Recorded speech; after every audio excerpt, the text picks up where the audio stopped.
Dear students, we can discuss the lens makers formula. നമ്മുടെ board പരീക്ഷയ്ക്ക് എക്സാമിന് question ആയിട്ട് വരുമ്പോൾ we have to answer for what are the assumptions you are made and also the conventions used. So at first we can just think about what are the assumptions we have to follow. Assumptions. The main points: 1. The lens used must be thin. That is a very important concept. The meaning is this one: all the distances measured from its surface may be equal to that measured from the optical center. So if it is taken as a thin reason, the distances measured from the surface is equal to that measured from the optical center. The second one, the object must be a point to object, point to one.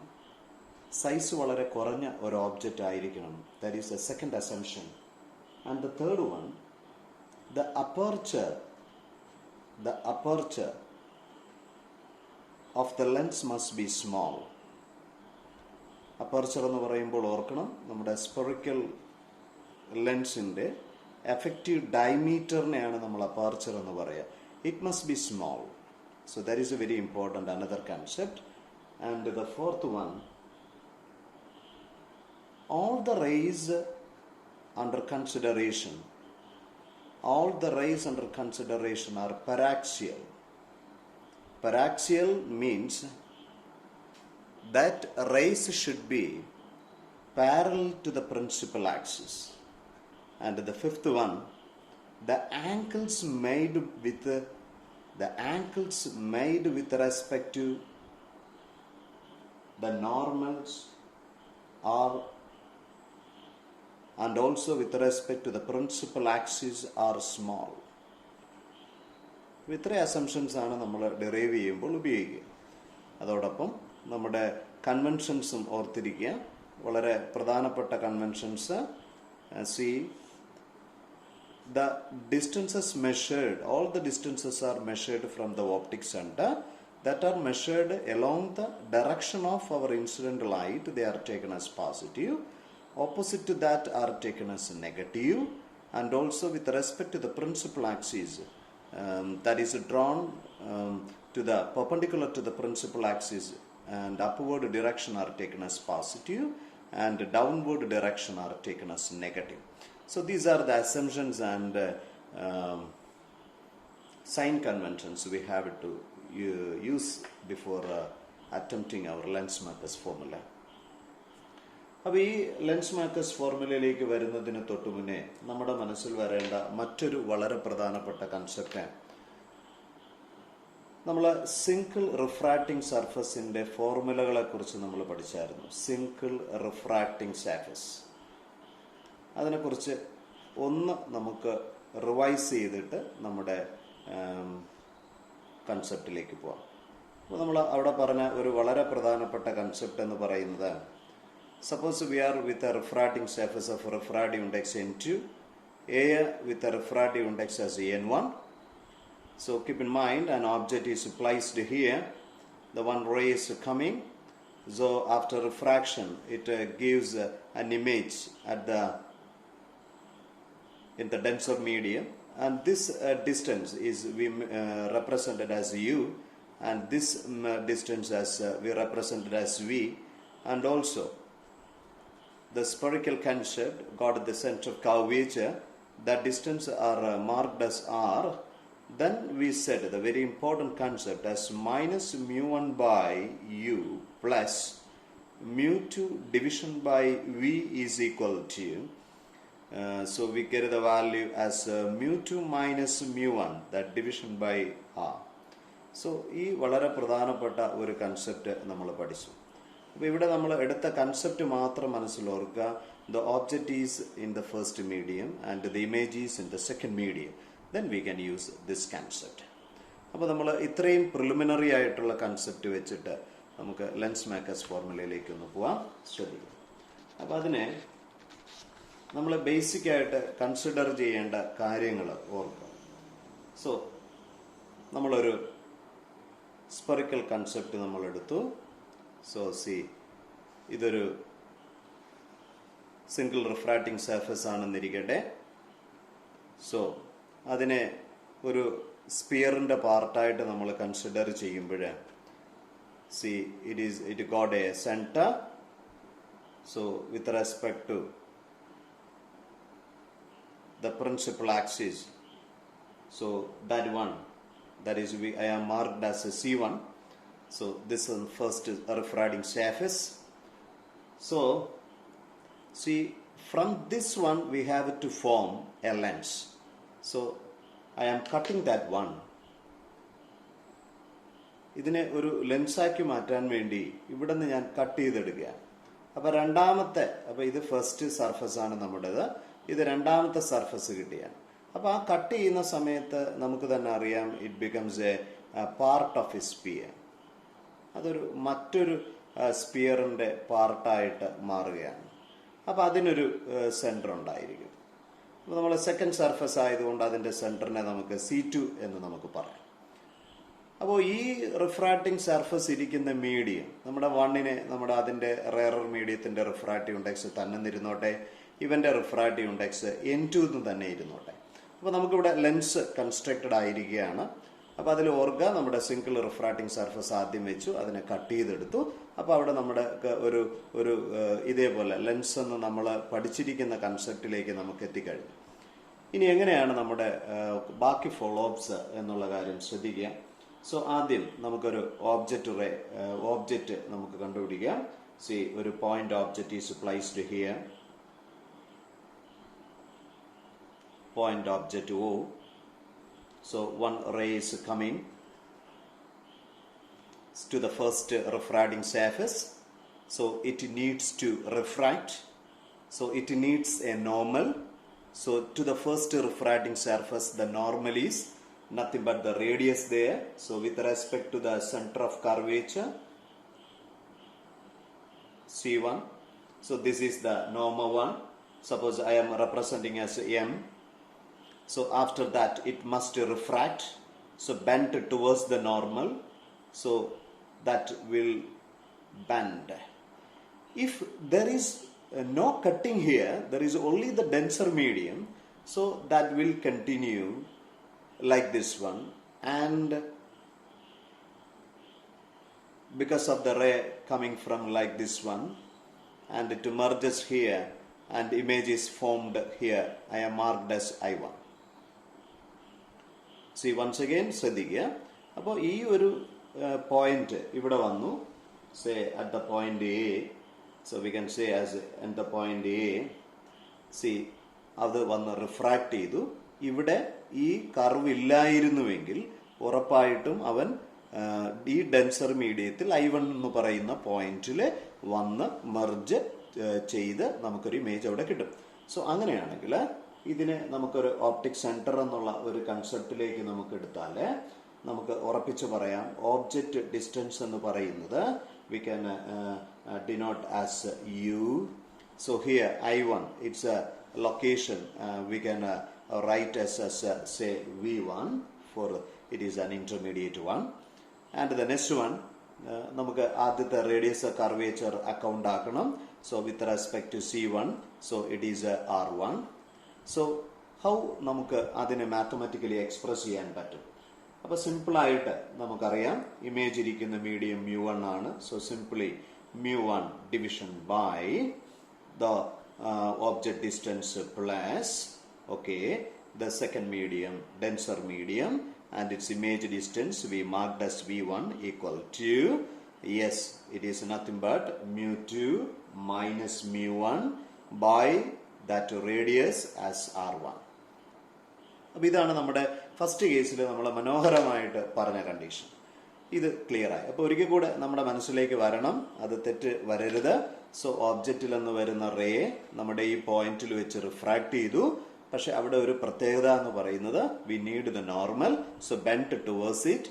But ഇവിടെ നമ്മുടെ denser medium മൊത്തത്തിലുണ്ടെന്ന് നമ്മൾ വിചാരിച്ചു. So I1 വന്ന് അത് merge ചെയ്തു.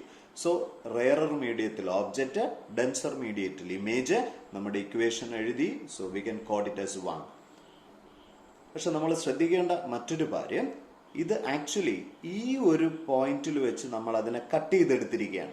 So inside ഇങ്ങനെ ഒരു case വന്നു, ബട്ട് അടുത്ത ഉടൻ മറ്റൊരു റിഫ്രാക്റ്റിംഗ് സർഫസിലേക്ക് വന്നിരിക്കുകയാണ്. എന്ന് പറയുമ്പോൾ ഇൻസൈഡ് ഈ കാണുന്ന റേ എന്ന് പറയുന്നത് ഈസ് ഇൻ ദ ഡെൻസർ ആണ്. Is it clear? ഇത് ഡെൻസർ മീഡിയത്തിലാണ് നമ്മുടെ റേ ഇരിക്കുന്നത്. പക്ഷേ ടു ദ നെക്സ്റ്റ് റിഫ്രാക്ഷൻ പിന്നെ റെയറിലേക്കാണ് പോകേണ്ടത്. അപ്പൊ ആക്ച്വലി ഇത് ഓബ്ജക്റ്റ് ആയിട്ട്, ഈ രണ്ടാമത്തെ റിഫ്രാക്ഷന്റെ ഓബ്ജക്റ്റ് റേ ആയിട്ട് ഇവൻ മാറുകയാണ്. എന്നിട്ട് ആ ഒരു റിഫ്രാക്റ്റിംഗ് സർഫസിലെ വെച്ച് വീണ്ടും റിഫ്രാക്ഷൻ നടക്കുക. അപ്പൊ റിഫ്രാക്ഷൻ നടക്കണമെങ്കിൽ അവിടെ നോർമൽ വേണം. ഇത് രണ്ടാമത്തെ refracting surface, the second refracting surface. അത് ബേസ് ചെയ്തിട്ട് നമുക്ക് നോർമൽ വരച്ചാൽ, സോ നമുക്കറിയാം ഇതൊരു നോർമൽ ആണെങ്കിൽ, ഡെൻസർ ടു റെയർ ആണെങ്കിൽ ആ ray bent away from the normal. അപ്പോൾ അതവൻ അവിടെ നിന്ന് ഇങ്ങോട്ട് പോകുന്നതിന് പകരം ഈ നോർമലിൽ നിന്ന് എവേ വരാനുള്ള സാധ്യതയുണ്ടായി. സോ അവൻ ആക്ച്വൽ ആയിട്ട് ഇവിടെ വന്ന് ഇമേജ് തന്നു എന്ന് വിചാരിക്കുക.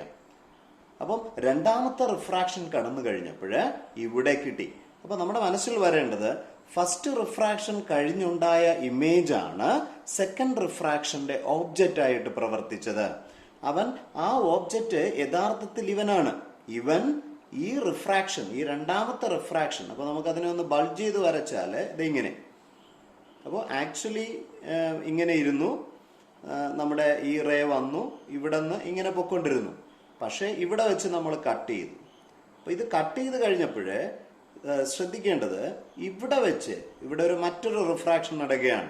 So to this refracting surface, this is the object ray and this is the image ray. Fine. But for this refracting surface, this become the object. This become the object and then refraction happened. This become the image. So image of the first refraction become the object for the second one. അതുകൊണ്ട് അവനൈക്ക് image കിട്ടി. അപ്പം second refraction വരുമ്പോൾ inside ആയിട്ടുള്ള എന്ന് പറഞ്ഞാൽ I1 object ആയി മാറി. So V1 object ആയി മാറി. അവൻ ഇരിക്കുന്നത് ഡെൻസറിലല്ലേ? യെസ്. അപ്പൊ ഇമേജ് നമ്മൾ റെയറിലാക്കി മാറുകയാണ്. ഇതാണ് നമ്മുടെ ഇമേജ് യഥാർത്ഥത്തിലുള്ളത്. അപ്പൊ നമ്മുടെ സെക്കൻഡ് റിഫ്രാക്റ്റിംഗ് സർഫസിന് നമ്മളുടെ സിംഗിൾ റിഫ്രാക്റ്റിംഗ് സർഫസിന്റെ ഫോർമുല എഴുതിയാൽ എങ്ങനെ എഴുതാം? അവിടുത്തെ ഓബ്ജക്റ്റ് എന്ന് പറയുന്നത് ഡെൻസറിലല്ലേ? യെസ്. വളരെ ശ്രദ്ധയോടെ നമ്മൾ എടുക്കുക. ഡെൻസറിലല്ലേ? യെസ്. അപ്പോ നമുക്ക് ഇവിടെ ഫോർമുല എങ്ങനെ എഴുതാം? μ2 ഡിവിഷൻ ബൈ അവിടുത്തെ ഓബ്ജക്റ്റ് ഡിസ്റ്റൻസ് എത്രയായിട്ട് മാറി? V1. യെസ്. പ്ലസ് ഇമേജ് എവിടെ ഉണ്ടായി? It is in the rarer medium, so that is marked as V. That is equal to, yes, μ1 minus μ2 division by അവിടുത്തെ റിഫ്രാക്റ്റിംഗ് റേഡിയസ് എന്ന് പറയുന്നത് നിങ്ങൾ ശ്രദ്ധിക്കുക. അത് നമുക്കറിയാം. It is from this centre we can mark as the second radius as R2. അപ്പൊ R1 R2 എന്ന് പറയുന്നത് ശ്രദ്ധിക്കണേ. നമ്മുടെ ഈ ലെൻസ് എടുക്കുമ്പോൾ ഇതാണ് ഫസ്റ്റ് റിഫ്രാക്റ്റിംഗ് സർഫസ്. അപ്പൊ അതിന്റെ റേഡിയസ് R1 ആയിട്ട് എടുക്കുക. സെക്കൻഡ് റിഫ്രാക്റ്റിംഗ് സർഫസ് അതിൻ്റെത് നമുക്ക് R2 ആയിട്ട് നമുക്ക് കൺസിഡർ ചെയ്യാം. അപ്പൊ നമുക്ക് രണ്ടാമത്തെ വളരെ പ്രധാനപ്പെട്ട റിലേഷൻ കിട്ടി. ഓർക്കണേ, the image of the first refracting surface become the object for the second one. That is the very very important concept. So നമുക്ക് രണ്ട് കേസസ് ആയി. ഇനി ഇത് രണ്ട് റിലേഷൻസും തമ്മിൽ നമുക്കൊന്ന് ആഡ് ചെയ്യാൻ ശ്രമിച്ചേ. അപ്പൊ നിങ്ങൾക്ക് അറിയാം, ഈ രണ്ടാമത്തെ ടേമും ആദ്യത്തെ ടേമും ഒരേപോലെ ഇരിക്കുക. അപ്പൊ അങ്ങനെ വരുമ്പോൾ നമുക്ക് എങ്ങനെ റെപ്രസെന്റ് ചെയ്യാം? സിമ്പിൾ ആയിട്ട് minus μ1 by u plus μ1 by v is equal to, so ഇവിടെ രണ്ടും ഒരുമിച്ചാക്കാൻ വേണ്ടി നമുക്ക് ഇവിടെ നിന്ന് ഒരു മൈനസ് സൈൻ ഒന്ന് പുറത്തേക്ക് എടുത്താൽ അത് mu2 minus mu1 by r2 ആയിട്ട് മാറി. എന്നിട്ട് രണ്ടിലൊന്നും നമുക്ക് mu2 മൈനസ് mu1 ഒന്ന് പുറത്തേക്ക് കൺസിഡർ ചെയ്താൽ we get the value as 1 by r1 minus 1 by r2. വളരെ മനോഹരമായ കൺസെപ്റ്റിലേക്ക് എത്തി. ഈ mu1നെ നമുക്ക് ഡിനോമിനേറ്ററിലേക്ക് കൊണ്ടുവന്നാൽ നമ്മുടെ ഇക്വേഷൻ ഇങ്ങനെയായി -1/u plus 1/v is equal to mu2 minus mu1, that division by mu1 into 1 by r1 minus 1 by r2. അപ്പം ഇത് വെച്ചൊന്ന് ഡിവൈഡ് ചെയ്ത് നോക്കിയേ. സോ നമുക്കപ്പോ mu2 by mu1 ആയിട്ട് മാറിയില്ലേ? -1 into 1 by r1 minus 1 by r2 എന്നായിക്കൂടെ? So നമ്മുടെ റിസൾട്ടിലേക്ക് അടുത്ത് വരികയാണ്. With an assumption, see, suppose we are considering the parallel rays. The parallel rays means the object is at infinity. Suppose we give the value for u the infinity, 1 by infinity becomes 0. And at that time, the value that v becomes at the focus. So that is the very important concept. അപ്പം u infinity ആണെങ്കിൽ assumed to B that ഫോക്കസിൽ എത്തും എന്ന് നമ്മൾ consider ചെയ്താൽ അവിടെ നമ്മൾക്ക് normally parallel ആയിട്ടുള്ള raise ആണ് ഉദ്ദേശിക്കുന്നതെങ്കിൽ അവിടെ ഇമേജ് ഫോക്കസിലായിരിക്കുമെന്നൊരു കൺസെപ്റ്റിൽ നമ്മൾ കൊടുത്താൽ 1/f take the value equal to the mu21, the denser with respect to rarer, -1 into 1 by r1 minus 1 by r2. വളരെ പ്രധാനപ്പെട്ട റിലേഷൻ. ഇങ്ങനെ ദ ഫോക്കൽ ലെങ്തും റിഫ്രാക്റ്റീവ് ഇൻഡെക്സും റേഡിയസും തമ്മിൽ ലിങ്ക് ചെയ്യുന്ന റിലേഷനാണ് നമ്മുടെ ലെൻസ് മേക്കേഴ്സ് ഫോർമുല. വളരെ പ്രധാനപ്പെട്ട കൺസെപ്റ്റാണ്. വളരെ ശ്രദ്ധയോടെ പഠിക്കുക. Once again I will repeat. ശ്രദ്ധയോടെ ഓരോ പോയിന്റ് നോക്കുക. അപ്പോൾ നമ്മൾ പറഞ്ഞ കാര്യങ്ങൾ ഓർക്കണേ. നമ്മളൊരു സിംഗിൾ റിഫ്രാക്റ്റിംഗ് സർഫസ് എടുത്തു. അപ്പോൾ അതിന്റെ റേഡിയസ് r1 ആയിട്ട് നമ്മൾ കൺസിഡർ ചെയ്തു. അവിടെ നിന്നാണ് നമ്മൾ രണ്ടാമത്തെ സർഫസ് കട്ട് ചെയ്തെടുത്ത് ലെൻസായി മാറിയത്. സോ ഒരു ഓബ്ജക്റ്റ് വെച്ചു. സോ അവിടെ നിന്നൊരു റേ വന്നു. ഫസ്റ്റ് റിഫ്രാക്ഷൻ ബേസ് ചെയ്തിട്ട് നമ്മൾ റിഫ്രാക്ട് ചെയ്തു. അതൊരു സിംഗിൾ റിഫ്രാക്റ്റിംഗ് സർഫസ് ആണെങ്കിൽ it will give the image at the point I1. Then what happened in the next case? So that image on the second refracting surface, it is undergoes another refraction, and that refracted ray become the object for the second refracting surface, and it will give the actual image at the point I. So അപ്പോൾ നമ്മുടെ first case ആദ്യം നമുക്കൊന്ന് consider ചെയ്യാം. Object here, image I1. So u and the image distance is v1, and the radius under consideration as r1. Object is in the rarer medium and image is in the denser. So we comfort ആയിട്ട് നമ്മുടെ relation എഴുതി -mu1 by u plus mu2 by v1 equal to mu2 minus mu1 by r1. രണ്ടാമത്തെ കേസിൽ second refracting surface object എന്ന് പറയുന്നത് denser assumption and rarer മീഡിയത്തിലാണ് image.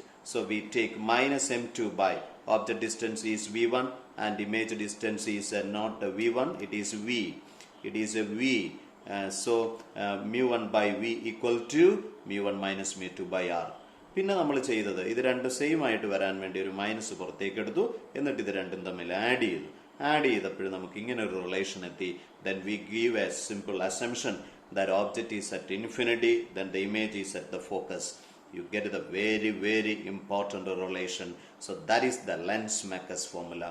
So it relates between the focal length, the refractive index, and keep in mind that refractive index depends upon the pair of media and also the radii of curvature.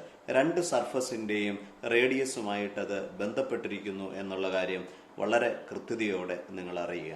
അപ്പോൾ ഈ പറഞ്ഞ lens makers ഫോർമുലയുമായിട്ട് ബന്ധപ്പെട്ട ഒന്ന് രണ്ട് കാര്യങ്ങൾ നമുക്ക് important ആയിട്ട് deal ചെയ്യേണ്ടതായിട്ടുണ്ട്. അതിൽ വൺസ് അഗൈൻ നമുക്ക് എഴുതാം ദ ഫോക്കൽ ലെങ്ത്. ഇത് കോൺകേവ് ലെൻസ് ഉൾപ്പെടെ we have to use this relation. The refractive index of the pair of media, so mu minus 1 into 1 by r1 minus 1 by r2. അപ്പോൾ നമ്മൾ ശ്രദ്ധ വെക്കേണ്ട വളരെ പ്രധാനപ്പെട്ട ചില കേസസ് നോക്കൂ. ഇതൊരു ഇ ക്യു കോൺവെക്സ് ലെൻസ് ആകുമ്പോൾ എന്താണ് കണ്ടീഷൻ? എന്താണ് ഇ ക്യു കോൺവെക്സ് ലെൻസിന്റെ പ്രത്യേകത? ഇ ക്യു കോൺവെക്സ് ലെൻസ് എന്ന് പറയുമ്പോൾ മോഡുലസ് ഓഫ് R1ഉം R2ഉം സെയിം ആണ് എന്നൊരു കൺസെപ്റ്റ് ഓർക്കുക. വളരെ പ്രധാനപ്പെട്ട കാര്യം. ഇനി എവരി ഡിസ്റ്റൻസും നമ്മൾ ഓപ്റ്റിക് സെന്റർ വഴിയല്ലേ എടുക്കൂ. അങ്ങനെ വരുമ്പോൾ ഫസ്റ്റ് റേഡിയസ് അല്ലേ ദിസ് വൺ R1 എന്ന് പറയുന്നത്. അപ്പോൾ ഈ ഡിസ്റ്റൻസ് അല്ലേ R1 എന്ന് പറയാം. രണ്ടാമത്തെ ലിങ്ക് ചെയ്യുന്നതല്ലേ R2 എന്ന് പറഞ്ഞാൽ ഈ ഡിസ്റ്റൻസ് അല്ലേ നമ്മുടെ R2 എന്ന് പറയുന്നത്. So keep in mind with respect to the incident ray R1 we can write as plus R and R2 we can write as minus R. അങ്ങനെയാണെങ്കിൽ we can write that 1 by F as equal to mu minus 1 into 1 by R1 as plus minus R. ആ minus വന്ന കാര്യം ശ്രദ്ധിക്കുക. അങ്ങനെയാണെങ്കിൽ നമ്മുടെ E Q convex lens വരുമ്പോൾ mu minus 1 into S 2 by R ആയിട്ട് നമുക്ക് എഴുതാം. So the focal length become വളരെ പ്രധാനപ്പെട്ട റിലേഷൻ ആണ്, ഓർത്തിരിക്കുക. F is equal to R division by 2 into mu minus 1. വളരെ പ്രധാനപ്പെട്ട റിലേഷൻ. പക്ഷെ അതേ സ്ഥാനത്ത് ഒരു പ്ലെയിനോ കോൺവെക്സ് ലെൻസിലേക്കാണ് മാറുന്നതെങ്കിൽ ഒന്ന് ശ്രദ്ധിക്കൂ. ഇവിടെ R1 എന്ന് പറയുന്നത് പ്ലസ് R ആയിട്ട് മാറി. Good. But what about R2 എന്ന് പറയുന്നത് അത് പ്ലെയിൻ ആയി മാറി, ഇൻഫിനിറ്റി ആയി മാറി, മൈനസ് ഇൻഫിനിറ്റി ആയി മാറി. അങ്ങനെ വരുമ്പോൾ നമുക്ക് സബ്സ്റ്റിറ്റ്യൂട്ട് ചെയ്താൽ 1 by F is equal to mu minus 1 into 1 by R minus 1 by minus infinity. So F take the value as R division by mu minus 1. പക്ഷെ ഇതേ കേസ് തന്നെ നിങ്ങൾ ഓർത്തിരിക്കണമേ, ഒരു കോൺകേവ് ലെൻസ് വരുന്ന സമയത്ത് എന്താണ് കോൺകേവ് ലെൻസിന്റെ പ്രത്യേകത വരുമ്പോൾ? ഇതാണ് അവിടുത്തെ ഫസ്റ്റ് റിഫ്രാക്റ്റിംഗ് സർഫസ് എന്ന് പറയുമ്പോൾ അവിടെ ഓർക്കണേ, we have to measure like this one. R1 is minus R and R2 become plus R. അങ്ങനെ വരുമ്പോൾ ശ്രദ്ധിക്കുക, 1 by F is equal to mu minus 1 into വളരെ പ്രധാനപ്പെട്ട concept 1 by R1 is minus R minus 1 by R2 is plus R. So you get the value minus sign of mu minus 1 into 2 by R. So F take the value is equal to R division by 2 into minus 1 but with a negative sign. വളരെ പ്രധാനപ്പെട്ട relation. So convex ആയിക്കോട്ടെ concave ആയിക്കോട്ടെ ഒരേ relation with a negative sign. ഇനി നമ്മുടെ പ്ലെയിനോ concave lens വരുമ്പോൾ എങ്ങനെയായിരിക്കും? ഓർത്തിരിക്കുക, അവിടെയും ഒരേ relation but with a negative sign, minus R division by mu minus 1. So lens makers ഫോർമുലയിൽ ഫോക്കൽ ലെങ്ത് റിഫ്രാക്റ്റീവ് ഇൻഡെക്സുമായിട്ട് എങ്ങനെ റിലേറ്റ് ചെയ്യുന്നു എന്നുള്ളത് വളരെ സിമ്പിളായിട്ട് നമുക്ക് പ്രോബ്ലംസിൽ ഇനി അറ്റംപ്റ്റ് ചെയ്യാൻ പറ്റും. So that is the dependence of focal length on the radius of curvature. അതെങ്ങനെ യൂസ് ചെയ്യുമെന്നുള്ളത് നമുക്ക് പ്രോബ്ലംസ് ചെയ്യുമ്പോൾ ഇറ്റ് ബിക്കംസ് സോ ക്ലിയർ. ഇനി ഒരു പോയിന്റ് കൂടെ പറഞ്ഞിട്ട് നമുക്ക് ഈ ഒരു കൺസെപ്റ്റ് നമുക്ക് ഇവിടെ മതിയാക്കാം. അതിലേറ്റവും പ്രധാനപ്പെട്ട മറ്റൊരു കൺസെപ്റ്റ് നോക്കൂ. 1 by ഫോക്കൽ ലെങ്ത് എന്ന് പറയുന്നത് we said as mu2 with respect to 1 into 1 by R1 minus 1 by R2. ഇപ്പൊ നമുക്കൊരു ചെറിയൊരു സിറ്റുവേഷൻ നമ്മുടെ മനസ്സിലേക്ക് കൊണ്ടുവരാം. സപ്പോസ് നമ്മുടെ ലെൻസ് ഇപ്പോ ഇൻ എയറിലാണെന്നിരിക്കട്ടെ. So we can just write the relation as the focal length in air equal to the refractive index. So it is made with the glass with respect to air minus 1 into 1 by R1 minus 1 by R2. പക്ഷേ ശ്രദ്ധിക്കുക, suppose it is dipped in another liquid. ഒരു ലിക്വിഡിലേക്ക് നമ്മൾ dip ചെയ്തു എന്നിരിക്കട്ടെ. അപ്പോൾ നമ്മുടെ equation മാറി. അതിനെ നമുക്കൊരു മീഡിയം ആയിട്ട് എടുത്താൽ നമ്മുടെ formula mu of the glass with respect to medium minus 1 into that 1 by R1 മൈനസ് 1 by R2. ഇത് രണ്ടും ഒന്ന് ഡിവൈഡ് ചെയ്താൽ we get the value F medium by F in air is equal to mu glass with respect to air minus 1 by mu glass with respect to medium minus 1. അങ്ങനെ വരുമ്പോൾ F in medium is equal to mu glass with respect to air minus 1 by mu glass with respect to minus 1 into F in air. വളരെ പ്രധാനപ്പെട്ട ഒരു concept. ഇതുമായിട്ട് ബന്ധപ്പെട്ട് ഒത്തിരി problems ചോദിക്കാൻ സാധ്യതയുണ്ട്. അത് നമുക്ക് വരുന്ന ക്ലാസ്സിൽ നമുക്ക് ഡിസ്കസ് ചെയ്യാം. സോ നമ്മൾ 3 കാര്യങ്ങൾ വളരെ ശക്തമായിട്ട് നമ്മൾ പഠിച്ചു. അതിലേറ്റവും പ്രധാനപ്പെട്ട ആദ്യത്തെ കൺസെപ്റ്റ് എന്ന് പറയുന്നത് ഓർമ്മയിരിക്കട്ടെ, നമ്മുടെ ലെൻസ് മേക്കേഴ്സ് ഫോർമുല. ആ ലെൻസ് മേക്കേഴ്സ് ഫോർമുല വിവിധ സാഹചര്യങ്ങളിൽ എങ്ങനെ ഉപയോഗിക്കുമെന്നുള്ളതാണ് അടുത്ത സ്റ്റെപ്പ് പറഞ്ഞത്. ഒന്ന്, നമ്മുടെ റേഡിയസ് ഓഫ് കർവേച്ചറുമായിട്ട് എങ്ങനെ റിലേറ്റഡ് ആണെന്ന് ഒരിക്കൽ കൂടെ നിങ്ങളത് വ്യക്തതയോടെ മനസ്സിലാക്കാം. രണ്ടാമത്തത്, ഇതിൻ്റെ ഡിപ്പെൻഡൻസ് ഓൺ ദ മീഡിയം. അതിനെക്കുറിച്ച് നമുക്ക് വലിയ കാര്യങ്ങൾ അടുത്ത ക്ലാസ്സിൽ നമുക്ക് ഡിസ്കസ് ചെയ്യാം. സോ എന്തെങ്കിലും ഡൗട്ട്സ് ഉണ്ടെങ്കിൽ we can discuss with the next class. Thank you. Take care.